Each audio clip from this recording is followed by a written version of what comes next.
Borré el juego de mi esposo y descubrí su doble vida. La mañana siguiente comenzó con un silencio que se sentía pesado, casi tóxico.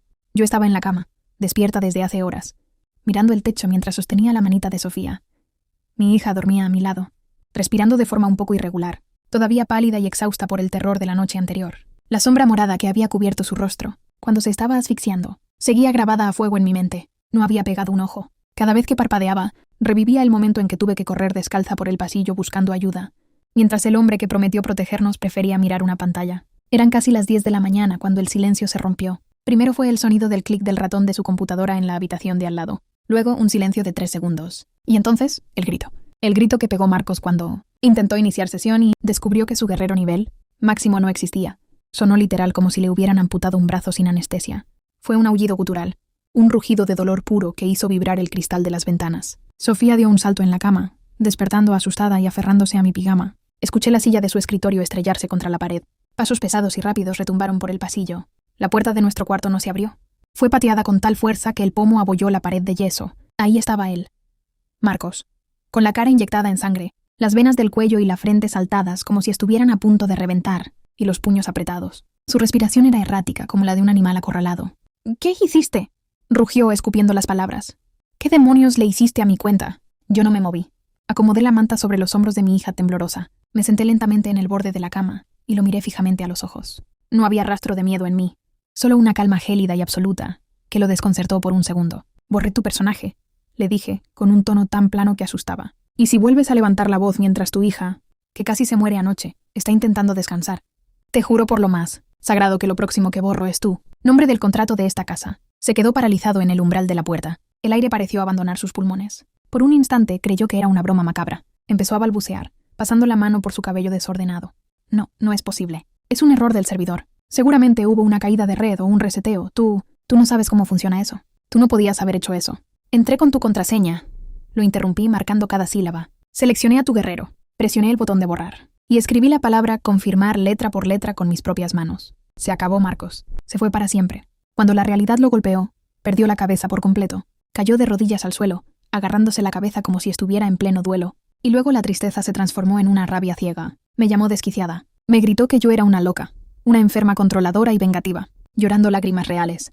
Me dijo que yo no entendía el valor histórico de lo que había destruido, los años de esfuerzo, las piezas de equipo únicas que ya no se podían conseguir en el juego. Eran 4000 horas de mi vida. «Me quitaste una parte de mi alma», gritaba señalándome con un dedo tembloroso. «Y tú no entendiste el valor de la vida de tu hija», le respondí, poniéndome de pie y caminando hasta quedar a centímetros de su cara. «Cuando te supliqué llorando que llamaras a una ambulancia porque Sofía no respiraba, tú me pediste 5 segundos para buscar una maldita zona segura. Para ti, tu hija era menos importante que un conjunto de píxeles». Y fue entonces cuando pronunció la frase que selló su destino. Se secó las lágrimas, me miró con resentimiento y tuvo el absoluto descaro de decirme: «Pero si al final lo resolviste con el vecino». «Mírala, está bien. No exageres. Los niños siempre se atragantan. Tú hiciste un drama de la nada para arruinarme la noche». Ese fue el punto de quiebre absoluto. El último hilo de respeto y amor que me quedaba por ese hombre se desintegró en el aire. «Empaca tus cosas», le ordené señalando la puerta principal. «Tienes 15 minutos para meter lo que te quepa en un par de maletas y largarte a casa de tu madre. Si sigues aquí cuando termine de bañar a Sofía, llamo a la policía y les digo que me siento amenazada». Intentó discutir. Intentó hacerse la víctima de nuevo, pero mi mirada lo detuvo. Sabía que no estaba bromeando. Recogió algunas ropas al azar, su teclado mecánico, un par de zapatos, y se largó dando un portazo. Las siguientes 48 horas fueron un infierno mediático, psicológico y familiar. A las 2 horas de haberse ido, mi teléfono empezó a sonar sin parar. Era mi suegra. Me llamó llorando a gritos, acusándome de ser un monstruo. Me dijo que Marcos había llegado a su casa en un estado de profunda depresión, que se había encerrado en su antigua habitación de la infancia, que se negaba a comer y que yo era una mujer insensible y cruel, por haber destruido el único y humilde pasatiempo de su pobre hijo estresado. Le colgué sin darle explicaciones, pero eso fue solo el principio. Esa misma tarde, mis notificaciones de Instagram empezaron a explotar. Decenas de mensajes de cuentas que no conocía. Eran sus amigos del juego. Había ido a su servidor de Discord a llorarles y a contarles su versión retorcida de la historia. Me llenaron la bandeja de entrada de insultos. Me llamaron bruja, esposa tóxica, cáncer narcisista, e incluso recibí amenazas de que iban a hacer pública mi información personal en foros de internet. Y como cereza del pastel, la mañana del tercer día, Marcos tuvo la audacia de mandarme un largo correo electrónico formal. Decía que, por recomendación de sus compañeros de clan, había contactado a un abogado. Según él, Iba a demandarme por destrucción de propiedad intelectual y daños psicológicos severos. Exigía que yo le pagara de inmediato miles de dólares, calculando el valor del mercado negro de su personaje, o de lo contrario me arrastraría a los tribunales. Me reí frente a la pantalla de mi celular. ¿Una demanda por borrar un archivo de un videojuego? Sonaba ridículo, pero la ansiedad comenzó a filtrarse en mi estómago. No por el juego, sino porque me di cuenta de que iba a necesitar documentar su negligencia si llegábamos a una batalla por la custodia de Sofía. Necesitaba pruebas. Necesitaba demostrar exactamente qué estaba haciendo él en Internet en el momento preciso en que nuestra hija se asfixiaba. Fui al estudio. Como había tirado la consola a la basura, me senté frente a su computadora de escritorio. Estaba apagada, pero conocía el código PIN de Windows. Era nuestra fecha de aniversario. Irónicamente, el sistema se desbloqueó al primer intento. Mi objetivo inicial era entrar a la configuración del router de la casa, descargar los registros de conexión y cruzar los horarios de tráfico de datos con el registro de mi llamada de emergencia al hospital. Quería un rastro de papel, pero mientras abría el navegador y revisaba sus ventanas minimizadas, noté el icono morado de Discord en la barra de tareas. Seguía activo. Su sesión principal en la computadora estaba abierta, vinculada a su aplicación. La curiosidad me asaltó. No suelo ser el tipo de mujer que revisa teléfonos o correos ajenos. Siempre creí en la privacidad. Pero en ese momento, las reglas habían cambiado. Hice clic en el icono, y la pantalla se llenó de servidores de juegos, iconos de dragones y listas interminables de usuarios. Fui directamente a sus mensajes directos. Arriba del todo, anclada como favorita, no había un chat de estrategia grupal. Había una conversación privada, constante y abrumadoramente activa, con una usuaria que tenía de foto de perfil una ilustración de anime. Su nombre de usuario era Elfa Lunar. Hice clic en el chat. Y el mundo, tal y como lo conocía, se derrumbó a mis pies. Lo que encontré ahí no era a un grupo de amigos coordinando ataques a mazmorras virtuales. Encontré el diario detallado de una doble vida. Comencé a usar la rueda del ratón, subiendo por el historial de chat. Días, semanas, meses atrás. Miles y miles de mensajes. Marcos no solo pasaba su tiempo sagrado, de 8 a 12 de la noche jugando con ella. Tenían una relación romántica a gran escala a mis espaldas. Leí cómo le daba los buenos días desde el baño de nuestra oficina. Leí cómo le contaba mentiras sobre mí. Él le llamaba a ella mi verdadera esposa, y mi alma gemela atrapada en otro código postal. Me pintaba a mí como un monstruo controlador. Decía que yo era una carga, una mujer aburrida que no entendía sus pasiones. Pero lo que más me rompió el corazón fue leer cómo hablaba de Sofía. Nuestra pequeña, dulce e inocente niña. Le decía a esa extraña que Sofía era un accidente ruidoso, que la niña lloraba mucho, que le exigía demasiada atención y que le arruinaba por completo la concentración en el juego. Me tapé la boca con las manos, intentando ahogar los sollozos. Estaba leyendo las palabras de un completo desconocido, pero la infidelidad emocional no era lo peor. El verdadero golpe bajo, el crimen real, estaba en el historial de transferencias. Mientras seguía escarbando en los mensajes, empecé a notar capturas de pantalla de recibos de pago. Marcos le había estado comprando cosas. Y no solo accesorios baratos para su avatar digital. Había tarjetas de regalo de Amazon de 100 y 200 dólares. Le pagó mensualidades de servicios de streaming. Le compró un micrófono profesional para que su voz se escuchara más clara en el chat de voz. E incluso, encontré la confirmación de vuelo de una aerolínea. Marcos le había pagado un boleto de avión en primera clase y 2 noches de hotel para que ella fuera a una convención de videojuegos en otro estado hace 3 meses. El mismo fin de semana que él me dijo que se iba a un retiro intensivo de trabajo con el departamento de sistemas. Abrí una nueva pestaña y entré al portal de nuestro banco. Revisé la cuenta corriente, normal. Revisé su tarjeta de crédito, normal. Entonces, con el corazón latiendo a 1000 por hora, abrí la cuenta de ahorros compartida, la que no miraba desde hacía meses porque confiaba ciegamente en él. Esa cuenta era el fondo universitario de Sofía. Faltaban más de $8,000. Había estado desviando dinero a una cuenta paralela de PayPal durante casi 1 año y medio. Había estado financiando a su amante virtual robándole el futuro a su propia hija de 4 años. Y el torneo de clan importantísimo que estaba jugando la noche en que nuestra hija se ahogaba con la uva, la noche que no quiso pausar por 5 segundos, no era ningún torneo. Era una cita virtual exclusiva. Había alquilado un servidor privado en el juego para pedirle matrimonio a su avatar frente a otros jugadores, y le iba a entregar un anillo digital dentro del juego. Busqué el recibo de la transacción en su correo electrónico. Le había pagado a un desarrollador externo $500 de dinero real, robado del fondo de Sofía para diseñar ese anillo exclusivo. Mi hija casi muere en mis brazos, y él no podía interrumpir su boda de fantasía con dinero robado. No lloré más. Las lágrimas se secaron y fueron reemplazadas por una claridad mental absoluta. La tristeza es temporal, pero la furia de una madre traicionada es eterna. Me pasé las siguientes 5 horas haciendo capturas de pantalla de absolutamente todo. Guardé cientos de imágenes, los recibos de PayPal, los mensajes románticos, las humillaciones hacia mí, y especialmente las quejas denigrantes sobre nuestra hija. Encendí la impresora de la oficina, y no paré hasta que se vació el cartucho de tinta. Imprimí cada maldita página. Las ordené cronológicamente. Compré una enorme carpeta roja de aros en la papelería de la esquina, y las perforé una por una, asegurando cada página como si fuera un arma cargada. Dejé a Sofía en casa de mi hermana. Me subí al coche, arranqué, y conduje directamente hasta la casa de mi suegra.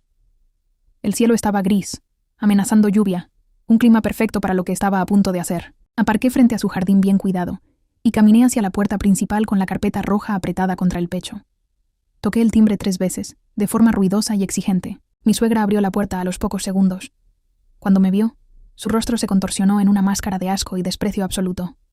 Cruzó los brazos sobre el pecho. «¿Qué haces aquí?», escupió con veneno. «¿Vienes a pedirle perdón a mi hijo? ¿Vienes a pagarle por el daño que le hiciste a su propiedad? Eres una desquiciada.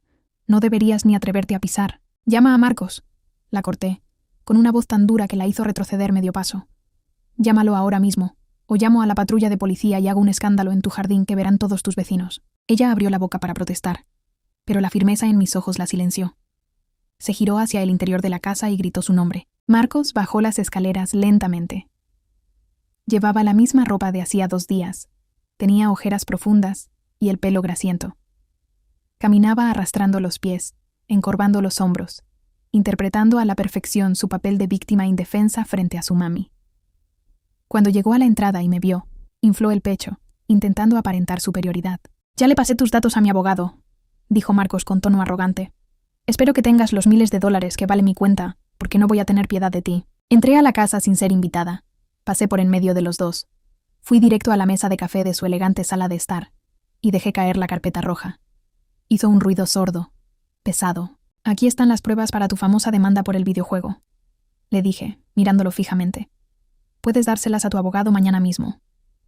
Pero te aviso de antemano que mi abogado ya tiene una copia exacta para la demanda de divorcio por adulterio, la denuncia por fraude financiero continuado y la demanda por custodia total y absoluta de Sofía». Mi suegra, frunciendo el ceño por la confusión, se acercó a la mesa y abrió la carpeta por la primera página. Marcos no se movió. Se quedó mirándome sin entender. «Mamá, no leas esa basura. Seguro imprimió artículos de internet para justificar lo loca que está», dijo él, intentando quitarle la carpeta. Pero su madre ya estaba leyendo, y vi en tiempo real cómo el color abandonaba su rostro. Leyó la primera página. Los mensajes explícitos con Elfa Lunar. Pasó a la segunda página. Los insultos hacia ella, hacia mí y hacia su propia nieta. Pasó a la tercera página, donde había resaltado con marcador amarillo brillante los recibos de PayPal, los boletos de avión y la sangría constante a la cuenta universitaria de Sofía. La señora, que minutos antes me miraba con desprecio, levantó la vista hacia su hijo. Sus labios temblaban.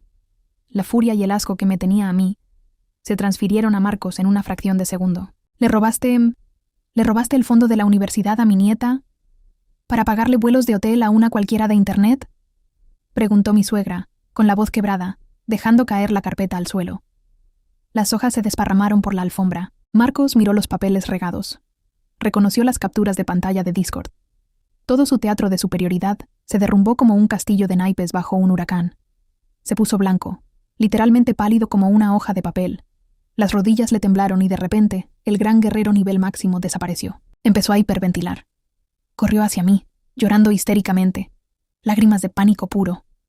Intentó agarrarme del brazo, manoteando desesperado. «Amor, no, por favor, no», sollozaba con voz aguda. «Es solo fantasía. Es un estúpido juego de roles. No significa nada real, te lo juro. Tú eres mi vida, ella no es nadie. Fui un idiota, estaba estresado, me dejé llevar por el mundo virtual.